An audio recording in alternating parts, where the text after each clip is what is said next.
망각의 바다에 침몰한 사람을 만나기 위해서는 그 사람의 시체가 아닌 선택들을 바라볼 필요가 있다. 5점 만점에 3.65점. 미아 한센 러브 감독의 어느 멋진 아침은 감독이 카메라로 연주한 슈베르트의 피아노 소나타 20번 A장조 D959이자 보통의 일상 속의 선택들을 담담하게 연속적으로 나열하며 관객에게 던지는 개인의 인식과 실존 그리고 의식에 대한 심도 높은 질문이라고 할 수 있겠습니다.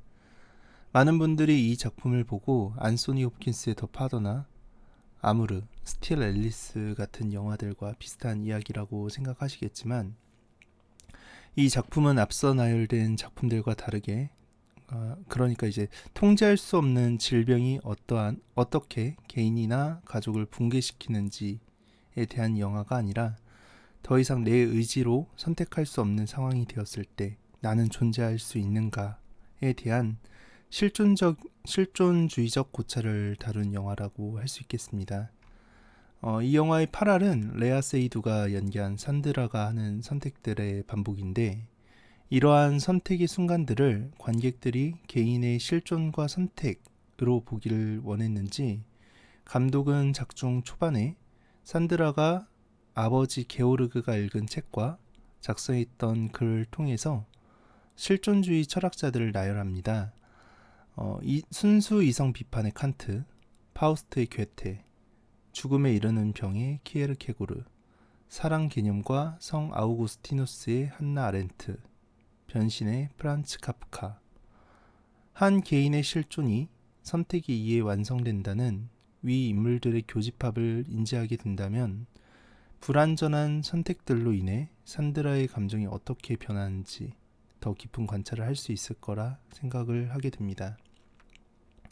저는 이 영화가 슈베르트의 피아노 소나타 20번 A장조 D959에 뿌리를 두고 있다는 생각을 하게 됩니다. 산드라의 아버지가 요양시설에 들어갔을 때 튼 이 음악은 음악적 구조로 보나 슈베르트 말년의 삶으로 보나 이 작품에서 의미가 매우 깊다는 생각을 하게 되는데요. 슈베르트는 죽음을 앞둔 상황에서도 생을 태워가며 죽기 2달 전에 소나타 3곡을 작곡하였는데 예술가로서 마지막 갈망을 담아 만들어서 그런지 저는 이 음악을 들었을 때 슈베르트가 가진 음악에 대한 열정을 반복해서 독백하는 듯한 느낌을 받았습니다.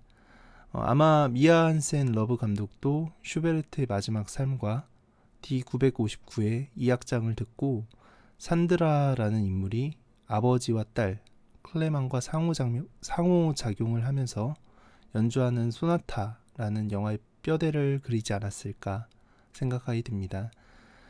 영화 내의 묘사가 되는 부분 3가지만 더 이야기를 해본다면 첫 번째, 선택에 대한 묘사. 영화 내 3개의 대사가 지금도 제 머릿속을 맴도는데요. 하나는 시설에 있는 아버지의 육체보다 서재와 책에서 그 존재가 느껴져. 물론 책이 아버지 그 자체라고 할 수는 없지만 어쨌든 이 책들은 아버지가 직접 선택하고 고른 것이니까 라는 대사와 또 다른 대사는 게오르그가 택시에서 몸보다 정신이 차갑게 얼어붙은 것 같다 라는 대사, 그리고 마지막으로 요양시설에 가는 것을 동의하냐는 질문에 지금 말하는 그 동의는 매우 폭력적으로 느껴진다는 대사. 이런 대사들을 통해 단순히 숨만 붙어 있다고 존재하는 게 아니라 의식적으로 선택을 할 수 있을 때 사람은 존재하는 것이라는 생각을 하게 됩니다. 두 번째는 성장과 신경퇴행으로 인한 통증의 대비. 마지막에 아버지가 신경퇴행으로 인한 통증과 딸의 성장통이 교차하면서 대비가 되는데 삶의 지속성에 대해서 생각을 하게 만드는 장면이지 않았나 생각되고요. 마지막으로 산드라의 의상을 이야기해본다면 작중에서 클레망이 산드라를 보고 나무 껍질 같다고 처음에 표현을 합니다. 5년 이상 사랑을 하지 못한 영화 초반이나 클레망이 거리감을 느끼는 동안에 게스, 리바이스, 에드윈 같은 브랜드의 청바지를 입고 나오고요. 클레망과 사랑을 하거나 뭔가 사랑의 확신을 느낄 때 청치마 또는 파스텔 톤의 꽃무늬로 된 원피스를 입는 식으로 나무가 계절에 따라 잎과 열매를 피우고 지는 것처럼 산드라가 옷을 선택하는 모습을 통해 현재의 감정을 섬세하게 표현을 했다라는 생각을 합니다. 미아 한센 러브 감독의 어느 멋진 아침은 감독이 카메라로 촬영한 소나타를 눈으로 들어야 하는 영화다 보니까 기존의 고전 작품들을 충분히 알고 보지 못한다면 그저 그런 일상을 다룬 영화로밖에 소비되지 못하는 영화라는 생각을 하게 되고요. 영화 속 인물들의 선택들이 모여 만들어진 멋진 아침을 이 영화를 보시는 모든 분들이 꼭 보실 수 있길 바라면서 영상을 마칩니다.